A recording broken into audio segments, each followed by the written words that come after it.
Good morning, everybody. So, welcome to another episode of Afterlife Apologetics with both myself and Steve, Dr. Miller here. And we are your guys' local Christian experts on near death experiences and deathbed visions, the latter of which today we're going to be getting into. So, really quickly, what I want to do for you guys is today's episode, we're going to start introducing the lines of evidence for deathbed experiences or deathbed visions. One of the things I want to let you know really quickly is that near death experiences and deathbed visions, although different phenomena in many regards, are very, very similar in much of the evidence. And so that's why you're going to see a lot of overlap between the two worlds and what Dr. Miller talks about today. And notably, his dissertation was on deathbed experiences itself. So, real quick, I want to plug his book. If you guys haven't already, you can check out his book, Deathbed Experiences, right here as evidence for the afterlife. This is volume 2 in his 3-volume work. His recent volume just came out. We'll promote that on another live. But today we're going to be talking about deathbed experiences, and I want you guys to really listen in because these are so much more common than near-death experiences. As a matter of fact, Steve notes in this book that 80% of the dying reportedly experience this phenomena. And we're going to go through those lines of evidence slowly. We are going to break this up into a 3-part series so that you guys can really have time to hear Steve walk out some of these lines of evidence, why they're important, why they matter. But just note that the reason we want to bring these in and we put these under the umbrella of Afterlife Apologetics is because there is just that much overlap between the two worlds. So ultimately, it's definitely in your guys' interest to listen in, listen up, because there's going to be some great stuff to add to the evidence for why you should absolutely consider the afterlife hypothesis to be correct, as opposed to these are just dying brains producing dying phenomena. And without further ado, I'll let Steve take it away with his introduction and then going from there. Thanks. One little tweak. This is actually volume 1 Okay. of my series on deathbed experiences. So I've got my near-death experiences book, which is a standalone, and then I start this series of books, volume 1, and I've got volume 3. And to make it more like Star Wars, I've got a prequel that'll come up, which is volume 2, just to keep everybody confused and thinking. So, do you want me to start with the evidence, or where do we want to go from here? Well, why don't we introduce it in terms of what exactly are it? So give everybody a general introduction to like what is a deathbed phenomena, what is a deathbed experience, and why is it important, why is it relevant, and then from there let's move into your first line of evidence on it. Sure. So I'd done that first book on near death experiences, which are, as we've defined them, experiences that happen when someone becomes near death. But it's a halftime experience as far as your life is concerned, something that's happening within your life because you're resuscitated, if it's a cardiac arrest, and and you're telling about what happened. It's like you're experiencing some of the afterlife, but it's actually during your life. Deathbed experiences are experiences around surrounding your final death. And there are several experiences within that category. For example, terminal lucidity, when a person whose brain is uh, seemingly ravaged, like something like Alzheimer's is just, or some tumor has been eating away the actual brain and replacing the brain. This person may have been comatose for a time, and then all of a sudden they have a lucid moment, typically right before they die. They say their goodbyes, tell everybody loves them, and they're extremely lucid, shouldn't be naturalistically, and then they die. So that's terminal lucidity.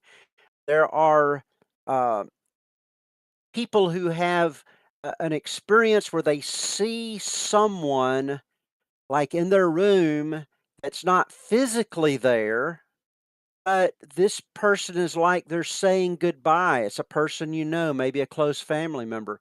You didn't even know the person was ill or near death, but they're saying goodbye, and you make a little note that says, I think so and so just died. And sure enough, maybe on another continent, you weren't even aware they were ill. You find out they died within a 24-hour period of when you saw that. That's called a crisis apparition. Charlie just mentioned deathbed visions, which is typically what's happening to people at death. Like in the a New York hospice, they asked residents there daily, have you had any of these experiences? Over 80% of them said yes. What kind of experiences? They would have visions of deceased loved ones, of angels, much like in a near-death experience. But oftentimes these people are saying goodbye, saying hello, and the loved ones have apparently come to take them to the other side.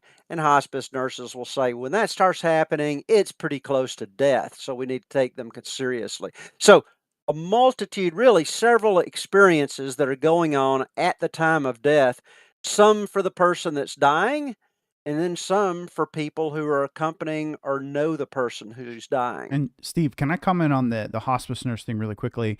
I think within the research, you find virtually all of the really reliable resources on this topic are from hospices and hospice nurses and hospice doctors. And it's notable when you have them saying things like, this is your telltale sign that they're going to die soon. This speaks to the pattern and how often this pattern is emerging in that work environment. And so I would urge anyone to take seriously the validity, the reliability of this evidence when it's coming from such a reliable source, such as people who are constantly working with the dying. Yes.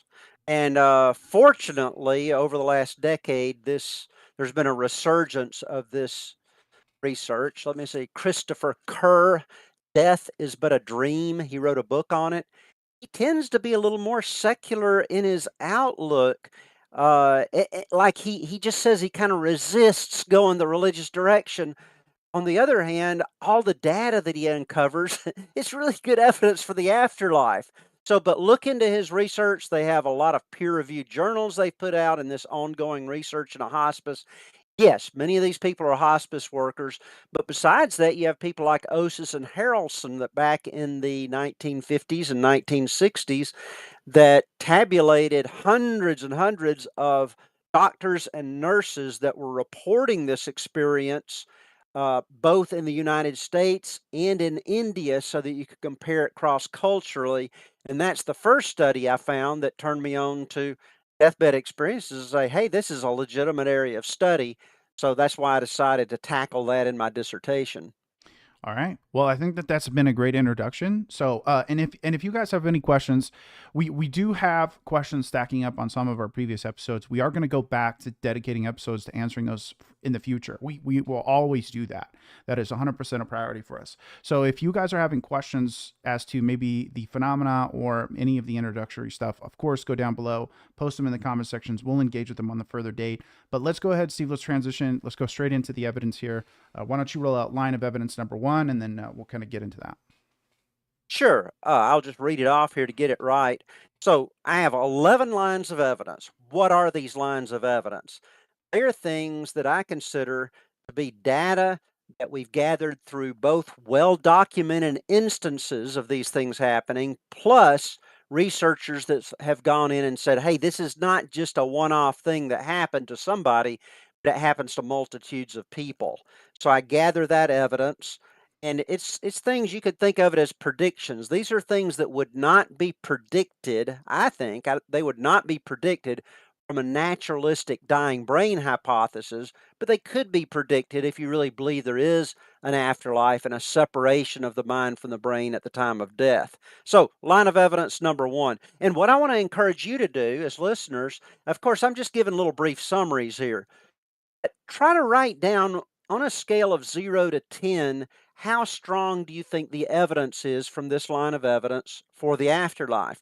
Because in the end, I'm going to give you a mathematical formula by which you can kind of add up all of your decisions concerning the evidence to see how strong your own personal belief in the afterlife is. So I think that helps us to refine our evidence a bit. So, line of evidence number one: the ability to influence our time of death by solely mental means seems unlikely given a naturalist, materialist, physical theory of the brain.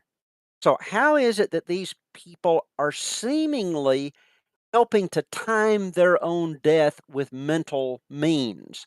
Why is this a problem for some naturalists? Maybe not all, but many naturalist materialists, such as Susan Blackmore, would say she thinks that psychology has shown us that the brain is all there is. So although we have this strong feeling that there's a me sitting in a director's chair telling my brain what to do, that's just imaginary. That's just an illusion. Actually, all there is a physical brain that's trying to make sense of the world around us. Now, if that's true, then there really aren't things like intentions or free will or mind over matter. All there is matter under that version of naturalism, materialism. What we're looking at is something that I think doesn't make much sense under that form of naturalism. How is it that people could seemingly extend their lives just because of what they're trying to do with their mind? And I'll start off with an example. I think it's a fascinating example. One reason I would use an example from the far past is because it's these are two of the most well documented deaths that we have because they were very famous people. So in 1826, there were two elderly men, both declining in health for some time, and they desperately wanted to see the 4th of July before they died. Two elderly men. They were 90 and 84 years old in age. This was at a time when people who lived at least, a few years would normally live only 58 years of age. So they were really ancient during their time.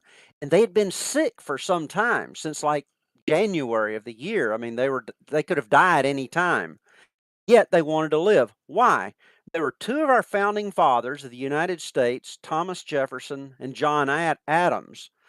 This celebration was going to be the 50th celebration of the signing of the Declaration of Independence, which people were inviting them to their ceremonies. This was a huge thing that they wanted to be a part of. They were having to decline to make an appearance at any of the get-togethers or celebrations because of their health, but they really wanted to experience it. So you understand that. I mean, Thomas Jefferson basically wrote the Declaration of Independence. Um, John Adams was the one who really got it out there, published it, and promoted it among the Congresses. And this was the 50th year anniversary. So what did they do? I mean, this was really important to them. Why? To live to that. Thomas Jefferson, I mean, hey, he was a president of the United States. He had all these things going for him. You know what he put on his tombstone? It said, "Here was buried Thomas Jefferson, author of the Declaration of American Independence." You can see why he wanted that on there. This was one of if not the most important thing he'd accomplished in his life. So they had been sick for some time, and in their final days, they were 570 miles away from each other. Now, you couldn't take an airplane and get close to each other at that time. You couldn't pick up a telephone and call. It would take letters, days to get back and forth to one another, which is significant to my case here. So, Jefferson starts asking, at about 7 p.m. the day before the 4th, asking if the 4th had arrived. They said, well, it soon will be. They were both eager to be a part of this. And then what happens is on the 4th of July, both of them lasted until the 4th, and then they died on the 4th. Now, look in Wikipedia, look in any biography. Both of these died on the same day. Now, what are the odds of that they reached it? Well, John Adams' son said this in explanation. He said that John Adams and Thomas Jefferson had died on the same day, and that it was, of all days, the 4th of July, could not be seen as a mere coincidence. It was a visible and palpable manifestation of divine favor. John Quincy wrote in his diary that night, expressing the views of many people. Other people were more naturalistic and they said, oh, I don't think this has anything to do with God. But it does show that these two men, Jefferson and Adams, had an incredibly strong will and they basically willed themselves to last until that day. Well, in either case, that's evidence for mind over matter, which people like Susan Blackmore don't believe in, because there is no mind on top of our brain. So it seems like this is good evidence for a separation of mind and brain. And there's more to that incident coming up. Uh, Shortly after noon, this is on the 4th of July, about the time Jefferson died, John Adams, about the same time that Jefferson died, okay, John Adams moved on his bed and whispered, "Thomas Jefferson survives." These words would be a little bit later. He called upon his granddaughter for help, and these words would be his last.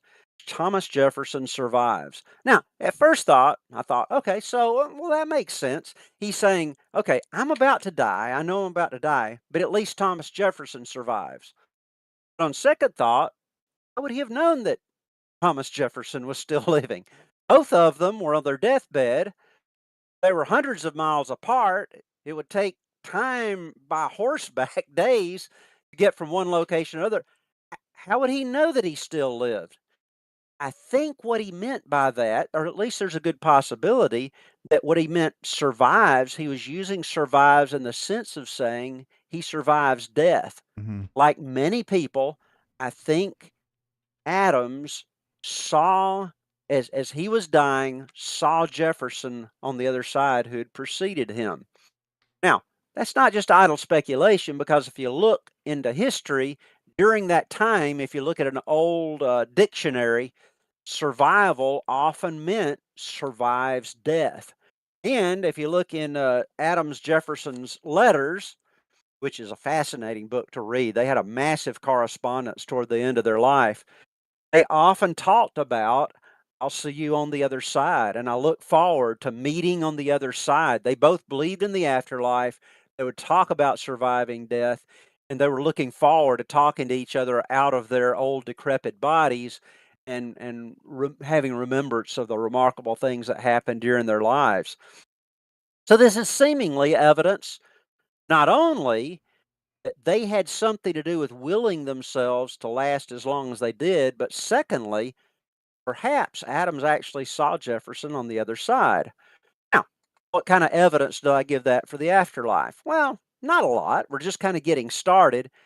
Maybe a 3 out of 10 evidence that there's really something on the other side, since he may have been talking about that. But I'd probably give it a 7 out of 10 evidence that the mind is indeed separate from the brain, which kind of gets us started on this whole thing of evaluating the afterlife. Now, what do you think of that? And then I want to tell you, make a couple of remarks on how I do this type of research. Any other remarks on that? I mean, I think it's kind of flimsy evidence. On the other hand, these were remarkable deaths, that is very well documented, and I think it's meaningful and kind of starts off the conversation for us. Yeah, I would agree. I don't think I really have a whole lot to add apart from just summarizing for the audience that this is essentially saying if we are just subject to the dying brain and what it's trying to accomplish, then we wouldn't be able to will it past its own point. Essentially, our body dies when it dies, and so I think I agree with you, Steve, that it is a good step in the right direction, but I don't think it's a slam dunk argument by any means. And I like that you do, he does this numbering sequence. I'm speaking to our audience at this point. He does this numbering sequence in his book as well. And so I think it's a smart way to approach it of saying, I think this is a good step in the right direction in terms of evidence, but I wouldn't say I wouldn't say it's a slam dunk for me. And so, in anything that we're evaluating, we've got two hypotheses. Dying brain hypothesis could explain it. Okay. Maybe he just had a hallucination there at the end. Maybe it just looked like it was mind over matter, but really there is no mind over matter. We have to consider both hypotheses. But even if you just give it a 2 out of 10, that's something instead of nothing. And whenever we're building a cumulative case, even a 2 out of 10 can bring it beyond the flying spaghetti monster hypothesis, which has no evidence going for it. You Mm-hmm. don't even give that a 2 out of 10. Right. It's a place to start. Now, let me tell you about something about research, because some people may think, oh, well, when you give all these footnotes of places that you get your evidence from, like on the lives uh, of Jefferson and Adams, you just read that somewhere on the internet and you saw their references and you just put them down at the bottom to pad it to make it look better.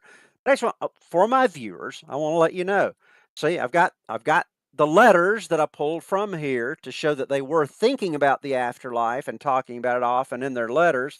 Then I've got other biographies here in my office that I use to reference. So when you're reading the book, you can actually, see these. By the way, McCullough is a great biographer. And some of these I have in my office. Others I would get from the library and return, because I'm mainly just looking for that little segment, and then I document it. Another thing I do is at the end of these books, this is a way, if you're wanting to research things like this further, you can see all those little scribbles in the back. If you write a book, please help Steve Miller by putting a blank page in the back, because I write a lot back there. So I'm indexing it for all kinds of things that I might want to use it for in the future. I even get into the index there and scribble around it.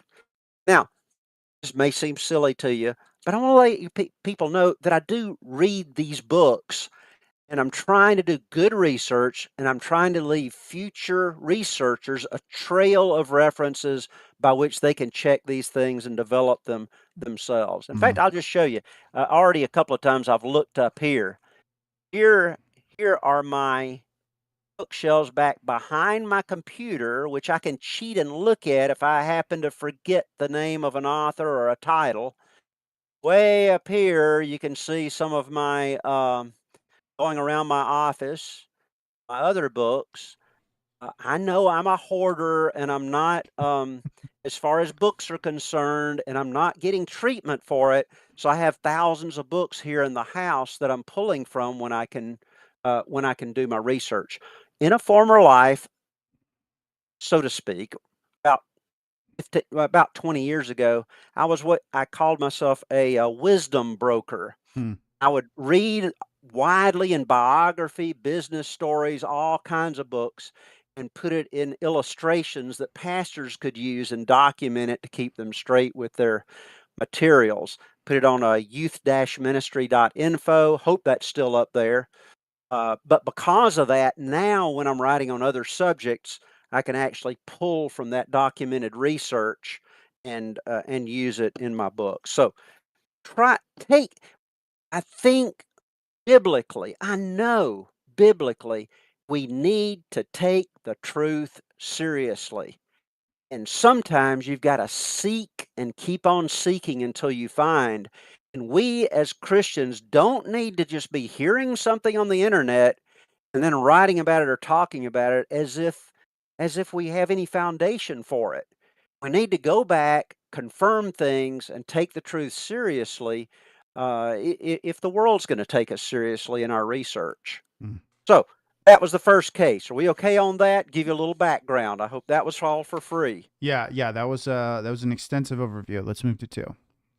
Number two, under naturalism, how could we know we are dying without sufficient physical predictors of death? Okay, now number one was that how is it that we could control the time of our death like Jefferson Adams did? This one's saying some people know that they're dying even though they don't have physical evidence that they're dying. The doctor's not saying you've got a terminal disease, you're just about to die. Nobody's saying they're about to die. Or if they are dying, it may happen over a period of months. How do they know it's the day of their death or the week of their death? This does not seem like something that would be predicted on naturalism. On naturalism, I mean, you've never died before, so how do you know, oh, I just feel like it's going to be today, just like the last 10 times it happened? No, you've never died before. How could it be that a lot of people would know the time of death? Give you a current example. Steve Jobs, when he died, he said his last words were, "Oh wow, oh wow, oh wow." like he was seeing something on the other side, looking up into the corner of his bedroom. But even before then, a day before, he seemed to be fine. Yet he knew he was dying.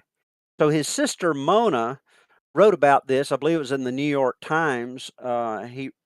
She wrote, yeah, it was October 9th, 2011, in the opinion column. It's really a neat eulogy that she rendered for her brother. But Steve Jobs calls up his sister in New York and says, "You got to fly out here. If you don't now, you won't get to see me before I die." Now, he's talking very normal, right? It's not like, "Oh, I'm choking, I'm about to die, come out." No, he says, "Okay, come on out here, it's time." How would he know it's time? She flies out there immediately. She gets there. When she gets there, he's joking with his wife and with his kids and having a good time. And she thought, he doesn't look like he's about to die. But that night, he starts going comatose, and by the morning, he died. Well, that's interesting. How did Steve Jobs know he was dying? Now, you might say, well, the doctor probably said it's about time. But there's been research done actually by doctors on how good doctors are in cases like this of predicting the time of someone's death. Well, he had pancreatic cancer. Yes, you tend to die within 6 months or something of the diagnosis, particularly if it's spread. But in the British Medical Journal, research was done of physicians, and they found physicians to be extremely bad at predicting a time of death, even within weeks or even months, much less the day of death. So they predicted the week of death, the week that a person was going to die, only 6 times in 74 patients, which is not a lot. Over 80% of them died within 12 weeks of admission. So the doctors aren't generally going to be able to say, "Oh, you're dying today." They're just guessing. So how did he know? My mother went through the same thing. I think I've already mentioned this in one of our videos. This was within recent years. My mother passed away. Her oxygen levels were fine. Doctors didn't know of any terminal illness that she had, and she just told me one day casually. She lived next door. We were together a lot. She said, "Steve, I think I'm dying." And she went through. I said, "Why do you think you're dying?" She said, "I don't know. I just think I'm about to die." Now, the nurses weren't saying she was about to die, or doctors weren't saying she was about to die. Why did she think she was dying? I don't know, but I took her seriously because of my research, Mm. particularly. She said, "I want to make sure you understand how I want my funeral done. I want to be buried in Hawkinsville, where I grew up. Here's how, and hey, we need to pick out something for me to wear in my casket." Mom was just she was not all emotional. She just dealt with life as it was. Okay. So I went back in her bedroom, brought out stuff. She said, "Yep, that's what I want to wear." I hung it up there in the den. And within a week or two, she was dead. And the doctors still don't know exactly what caused it. How did she know she was going to die? Under naturalism, we shouldn't be able to predict our time of death if there are no physical indicators. To me, that makes more sense with God letting us know, or something spiritual that Hmm. God has built within us that says, "Ooh, I just know." Why would God give this to us? Maybe some of us, in fact, I know some of us need to get some things right with people before we Hmm. die.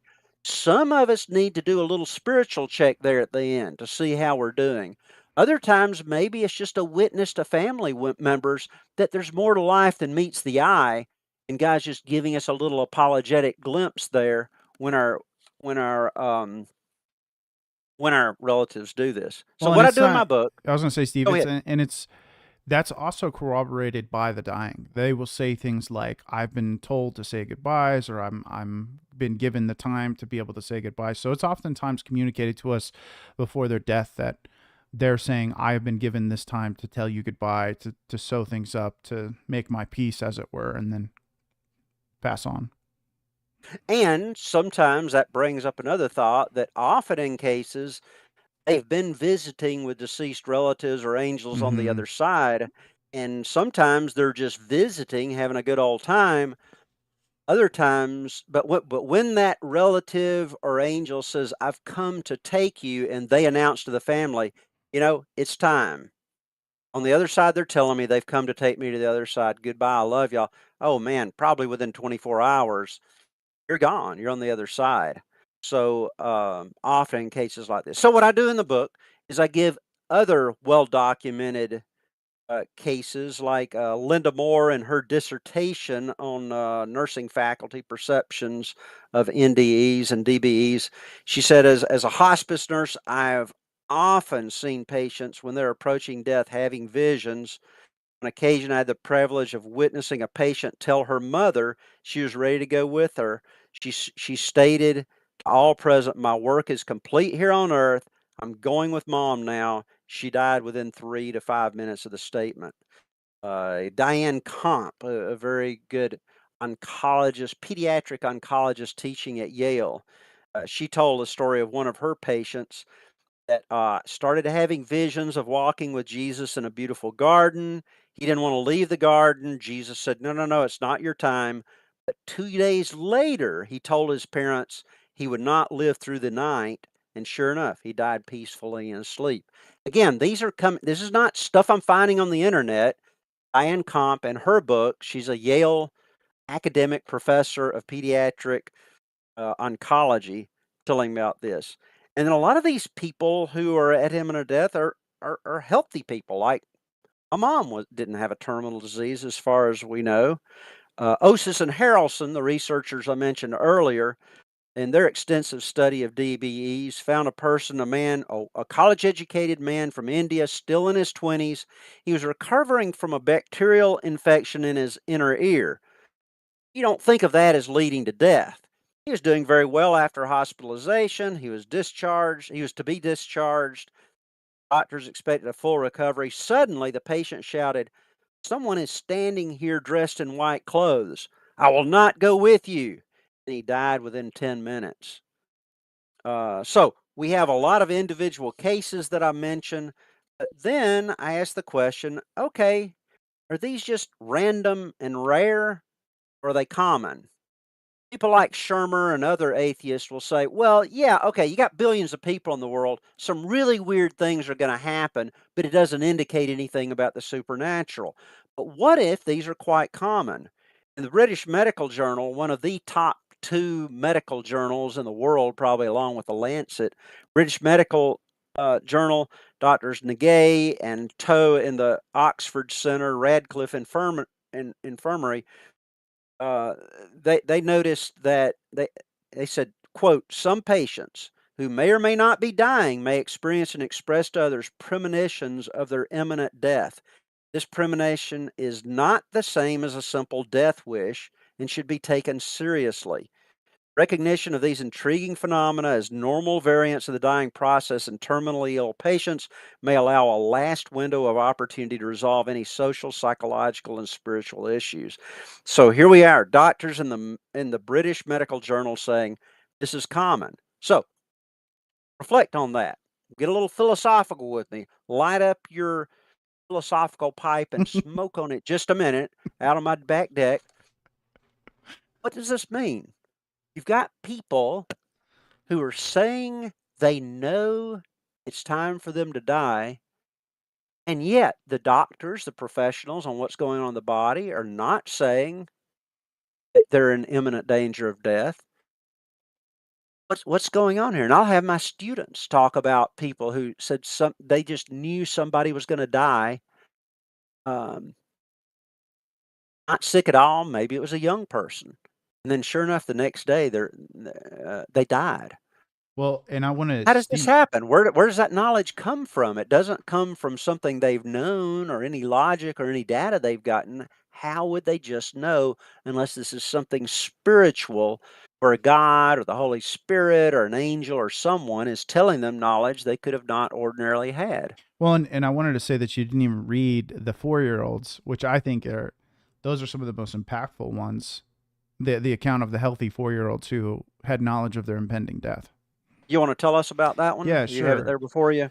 Yeah, so 4-year-old before being murdered. So psychiatrist and lifetime advocate for the dying Elizabeth Kubler-Ross describes a 4-year-old girl who was murdered, who had a vivid dream the night before her murder. The girl was very excited, said that she had been to heaven, that it was really, really real, and that she saw Jesus, a beautiful golden heaven with gold angels, diamonds, and jewels, and she had fun there. She told her mother not to worry because Jesus would take care of her, and then went out to play. Hours later, she was murdered. That that to me is like where it becomes striking, because it seems to be the supernatural knowledge that comes to people before that time frame. And then you have another one that you report, excuse me, and this one's out of the British Medical Journal. A mother came to me worried about her daughter, aged 4 years. Her daughter told her that she was going to leave her, but she was not to worry because she was going to a very beautiful place. Her mother greatly scolded her and said, "Darling, how unhappy I would be if you left me, how unhappy we would both be." To which the child replied, "I shall be able to see you, but you will not be able to see me." This was repeated over a number of days. The child was healthy, full of buoyancy, both physically and mentally normally alert and psychologically normal. After a short period of days, I cannot remember exactly, perhaps a week to a fortnight, the child suddenly developed acute meningitis and died in a few days. Those are just cases where, for me, it's the evidence in the young, to where you may even try to make the argument for, say, the 20-year-old healthy person, and maybe there's some kind of like foreknowledge, and it's kind of like a self-fulfilling prophecy from a naturalistic standard, which I understand is a really, really hard position to take. But I'm saying, even if we're giving them as much evidence as we possibly can and as much room as we possibly can, what about these 4-year-olds where you wouldn't expect them to have anything like that, you know? Mm. So to me, those really stick out. So, in other words, 4-year-olds are not advanced theologians, neither are they great philosophers. Mhm. If they're sitting there telling about something that's going to happen after death and they're excited about it, now that's really weird, because usually they want mommy, they want their teddy bear, they want all their earthly stuff to be of comfort. Yet something happened that was so real that they were excited about going. And they're trying to comfort their parents by Mhm. saying, "It's okay now. I'll be able to see you, but you won't be able to see me. Here's what it's gonna be like." They're comforting their parents. That is very unusual. Where does that come from? Somehow they have that knowledge, and I'm saying that seems to me to sit better with a spiritual afterlife hypothesis, that there really are going somewhere, that they knew it somehow spiritually. I'm giving that a 6 or 7 out of 10, as saying that fits better with an afterlife hypothesis than it does a naturalistic hypothesis. Now, might there be some naturalistic explanation for that in coming years? Sure, there might. But I have to make my decisions on what they are, which hypothesis best fits, at a time before we have that knowledge. I can't very well project myself to the future and use future evidence to make my decision. Based upon the evidence we have now, I think that makes more sense than an afterlife hypothesis. So What about you, Charlie? yeah, yes. Honestly. See, so Steve, before I answer, I want to ask you this: if you had to steel man the naturalistic position of explaining these, okay, so the idea that these are just a phenomena occurring in a body, what do you think is the best one you could come up with? Like, what do you think is the most powerful explanation that would account for this seemingly supernatural knowledge? The first thing I see others do, and probably I would try to do, is to say, okay, these are just one off events that happen to a few people. And when you got billions of people, somebody is just going to happen to come up with a crazy tale, or they had some kind of a hallucination. We don't know what the cause is. Yes, it was meaningful to them. It just happened to be the day before they died, and these are just one-off events. Now, of course, the problem with that is that these other doctors are saying in the British Medical Journal, this is something that happens often. It's not one in a million thing, and we need to take these seriously. And then we see it later with premonitions of other people's deaths. So that would be my comeback. And probably I'd have to say, okay, well, I just got to give me more information on something more specific on how many people this is happening to, so that I can see if it could be explained by chance. Maybe that's the direction I go. So you would just kind of chalk it up to a statistical anomaly? I'd try to, yes. Hmm. Yeah, Now, that of does. course, I can't do Yeah, that. that feels very Maybe unsatisfying, I'm doesn't it? prejudiced. Maybe it feels unsatisfying to me. But maybe it's satisfying to someone in our audience, and they would want to say, "I'll just give that about a 2 instead of a something over a Well, 5." I would say that if you wanted to try to say that the statistical anomaly was the proper way to explain this, I would think that would have more credibility if the reported incidences were also a statistical anomaly. But since you have such a large amount of evidence, such a large occurrence of this phenomena, I don't think a statistical anomaly satisfies the weight of the evidence. Like, I guess that's how I would look at it. Mhm. I wouldn't put it all the way to a 7. I'd give it a 5 out of 10. The reason being is I think, again, the cumulative case would have to stand up for this. And this moves me a little bit closer because, again, I don't know if this is, I think it's good evidence, but I don't know if it pricks the conscience of like, ooh, that's like very, very challenging to Mhm. to ignore. Now, I will say this. I will say this. If I had a personal experience with something like that, I think that the experiential factor of it would be so powerful because if that was my daughter doing that, there would be no convincing me otherwise because I would have no reason to think my daughter would make up an event like that and then to follow it up with her death. I Wow, that would be incredibly challenging. It's like it challenges me just to think about it. So I would say that if it happened to me personally, there you would have a trust with the individual that I think would add weight to the evidence. Just like, a liar could be telling the truth, but because you doubt their character, you're not as likely to take what they say seriously, even though a liar has the capacity to tell the truth. And not to say these people are lying. Again, I'm just saying that having an intimate knowledge of the trustworthiness of an individual adds to the credibility of the evidence that's being presented, especially in the situation where they have supernatural knowledge. Now, I will say that this one has a lot more power to it because on a naturalistic perspective, you could maybe say something to the effect of, the expression of self-fulfilling prophecy with the time of death. You could say, well, maybe they were doing something naturally that spurred the death on. Like maybe they stopped drinking water or eating or medication or so. They had some kind of physical thing that they stopped doing, and so therefore they prompted their death sooner than later had they followed the regimen, right? But I think on this second one, the line of evidence where they have this supernatural knowledge, I don't know of any natural thing that you could do that would prompt supernatural knowledge of the exact time of your death, or even remotely accurate. If we take into consideration the study you cite from the British Medical Journal, these doctors weren't even getting the week correct. So for these people to have their deaths more accurate than that seems to be a level of supernatural knowledge that's incredibly difficult to explain any other way apart from it's been given to them supernaturally. And a self-fulfilling prophecy. I mean, a self-fulfilling murder? I mean, that's not something that you can just, make up on your own and No, no, have no. any kind of cause. And if you stop eating or doing things like that, well, yeah, over a period of months, but it's like the next day would be hard to see it. But those are all the things we need to think of every hypothesis and rate them and see what we think. And I should also say that let's say you give it a 5 because you've not personally experienced it. Now, I think you might say I'm warranted in giving it a 7 because Yeah, I've seen because my mother you have experience experienced it. it. It Yeah. has been in my family, and I trust my judgment in that. Now, you weren't here, and you're like, "Well, Steve Murray's a pretty good guy, but Yeah. I don't know."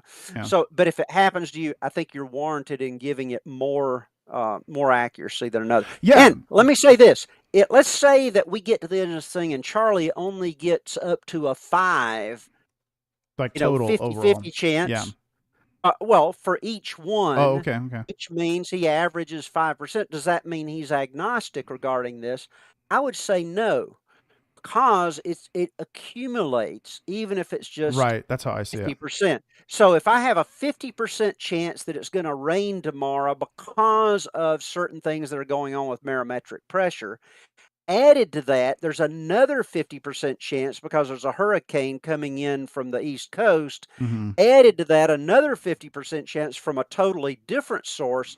When all those are added up, you may start saying, oh my goodness, it's going to It's gonna rain, rain. Yeah. even though individually they're only 50%. So we need to think in terms of that's significant if you have enough 50% chances. Yeah, and that's where the expression "beyond a reasonable doubt" would come from. Is that there's no way of getting something all the way to complete assuredness. However, you can get to the point of you would be beyond a reasonable doubt is saying you would be reasonable in believing this to be true. True. Now, I know some atheists who will tend to say, well, if there's the slightest chance that it's naturalistic, we ought to go for the naturalistic But hypothesis why? because we've got so much evidence that science is making all these advances in proving things happen naturalistically. Therefore, it would just take something. You've got to have 10 out of 10s before I'm going to believe anything. I just think that they've got a problem with, um, that they're just going to explain something and take any naturalistic hypothesis, no matter how way out. I think they're not being objective in their evidence when they're Well, doing that. What we're trying to do is to be objective and say which holds the most weight, and those I would just say are going the wrong direction. They're kind of caught in a paradigm. well, and I would say that from a biased perspective, I mean, let's be honest, has a biased perspective on it to some way or some degree or the other. From a biased perspective, science has answered some questions, but it has also extended the gap of knowledge in many other areas. So you could say, well, Especially in recent years. yeah, absolutely. So you couldn't come at it with a universal perspective to say, well, science is going to shrink the gap. It's like, well, science has done the opposite in some categories. In some categories, I would argue that the gap has gotten larger in terms of, let's take, for example, the beginning of the universe. It's like now that we know that the universe had a beginning, it still doesn't help us understand what caused that beginning. And so there's a massive gap there between string theory and all these different theories as to how that occurred. So I think that that's a they like to say God of the gaps argument. That's a science of the gaps argument to say that science is going to eventually close the gap, because as far as we can tell, science will sometimes close gaps of knowledge, but then sometimes it will expose that the gap we had was actually much larger than we originally thought it was, and now we're further away from knowing the truth than we were before. And maybe not further away from knowing the truth, but further away from having a naturalistic explanation. So I'd call it naturalism of Mm. the gaps when somebody Yeah. just insists on saying, I'm going to take the naturalistic explanation no matter how little evidence there is for it. And All right. let me give you I know we got to go I was because going to I've got say, a yeah. couple of commitments here, but let me just introduce line of evidence number 3, which we'll talk about next time. Naturalism indicates that people should not be able to have accurate premonitions of the deaths of others. Now, it may take us an entire time just to go through this research because this was very well done research. And I'll introduce it with a quote from Bertrand Russell, probably the most famous atheist, philosopher of his time. And somebody asked him, what kind of evidence would convince you that God exists? He responded, quote, I think that if I heard a voice from the sky predicting all that was going to happen to me during the next 24 hours, including events that would have seemed highly improbable, and if these events then proceed to happen, then I might perhaps be convinced at least of the existence of some superhuman intelligence. I can imagine other evidence of the same sort which might convince me, but as far as I know, no such evidence exists. Interesting. He says, as far as I know, no such evidence exists where somebody could know something that's happening in the future apart from them. Yet, at the same time that Bertrand Russell was studying at Cambridge University, Dr. Sidgwick and his wife, and that's some of the most respected intellectuals at the time, were doing some research which would give strong evidence that indeed these things were happening. And we'll get into that with the next video. All right. Well, that sounds good. So, ladies and gentlemen, we're going to wrap this one up really quick today because, like Dr. Miller said, he does have some engagement. So, out of respect for his time and, of course, respect for your guys' time as well, we're going to go ahead and wrap up today's episode. So, God bless. We'll see you guys next week where we'll pick up on the next line of evidence that Dr. Miller just mentioned, naturalism's ability to predict the future or whatever it was. We'll get into it next week, and we'll see you guys in the interim, and we'll from there. God bless. We'll catch you guys on the next one.